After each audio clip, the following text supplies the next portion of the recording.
विधिक सेवा प्राधिकरण के निर्देश अनुसार जिला विधिक सेवा प्राधिकार धनबाद द्वारा चलाए जा रहे महत्वाकांक्षी अभियान प्रोजेक्ट डॉन के तहत लोगों को नशा और उसके दुष्प्रभाव के विषय में जागरूक करने का काम लगातार किया जा रहा है। इस अवसर पर आयोजित प्रेस वार्ता में अवर न्यायाधीश सह सचिव जिला विधिक सेवा प्राधिकार मयंक तुषार टोपनो ने शुक्रवार को कहा कि जिला विधिक सेवा प्राधिकार के अध्यक्ष सह प्रधान जिला एवं सत्र न्यायाधीश बालकृष्ण तिवारी के निर्देश पर नशे में लिप्त लोगों व जनमानस के बीच जागरूकता कार्यक्रम चला रही हैं। डालसा का यह मानना है कि न्याय केवल अदालतों की चारदीवारी तक सीमित नहीं है। प्रोजेक्ट डॉन का मकसद उस अंतिम व्यक्ति तक पहुंचना है जो गरीबी या अज्ञानता के कारण अपने अधिकारों से वंचित है। इन 5 दिनों में हमने दर्जनों लोगों को ये विश्वास दिलाया है कि डालसा हर कदम पर उनके साथ खड़ा है। उन्होंने कहा कि इस अभियान के जरिए जिले में विधिक साक्षरता की एक नई अलख जगी है।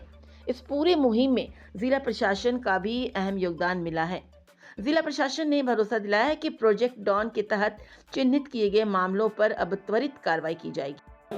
जैसा कि आप सब जानते हैं कि हमारे राष्ट्रीय विधिक सेवा प्राधिकरण की तरफ से और प्रधान जिला सत्र न्यायाधीश के आदेश के द्वारा हम लोग 5 जनवरी से 12 जनवरी तक डॉन के का स्कीम के तहत हम लोग नशा के खिलाफ जागरूकता अभियान चला रहे हैं। हम लोग शुरुआत किए थे 5 जनवरी से।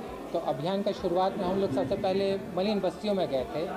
यहाँ PLD और LADCS के माध्यम से टीम से हम लोग नशा मुक्ति के प्रति जागरूकता अभियान चलाए थे। दूसरे दिन हम लोग पूरी तरीके से महिलाओं के ऊपर केंद्रित किए थे।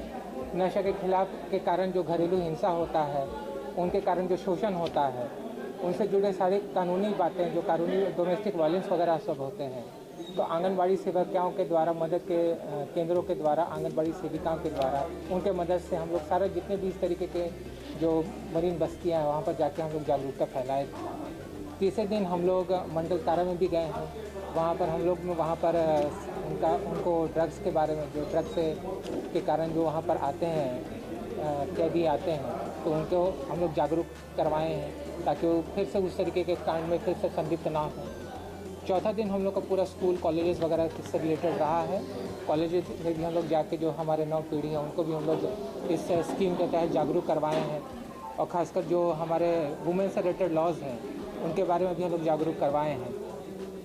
हमारा आखिरी 5वां दिन इसी में समाप्त होगा कि हम लोग जितना भी हमारे जितना कार्यक्रम करवाए हैं 5 दिन का, वो लोग हम लोग पूरा क्रक्स निकाल के हम लोग पूरी तरीके से उसको डिजिटल रूप में आप लोग के माध्यम से, यूट्यूब के माध्यम से, हम लोग का ट्विटर है, फेसबुक है, उन सब के माध्यम से हमारे जितना भी जो 4-5 दिन का कार्यक्रम है उसको पूरी तरीके से उसको निचोड़ के उसको उस दिन हम लोग प्रदर्शित करेंगे। यही प्रावधान है कि इस तरीके से जो नाबालिग बच्चे 18 से कम के बच्चे हैं उनको उस तरीके के मादक पदार्थ या कुछ भी बेचा ही ना जाए। लेकिन हम दुकानदारों से करते हैं कि आप जब तक उनका वैलिड आधार का एज डॉक्यूमेंट आप वेरीफाई नहीं करते हैं, आप उन सबको मत दीजिए, क्योंकि ये सब उनके लिए नहीं है। इन्हीं के कारण हमारा नया पीढ़ी सब में ज़्यादा संलिप्त हो रहा है। कर्तव्य हमारा ड्यूटी ही यही है कि हम लोग साल भर इसको चलाएं, हम लोग चलाएंगे भी। और बहुत सारे अभियान है, हमारा संवाद है डालसा का, बहुत सारी चीज़ें हैं, खासकर महिलाओं से रिलेटेड लॉज हैं जो हम लोग देख भी रहे हैं। यहाँ पर दहेज उत्पीड़न है, बहुत सारे हम लोग चलाएंगे, साल भर चलेगा ये। और यहाँ पर काउंसलिंग का प्रावधान है। और बोकारो में बहुत सारे हमारे इंस्टीट्यूशंस है जो रिहैब सेंटर्स हैं, वहाँ पर हमारे 9 बच्चों को भी हम लोग उस तरीके से आइडेंटिफाई किए थे और उनको वहाँ भेजा गया है ताकि वो फिर से हमारे मुख्य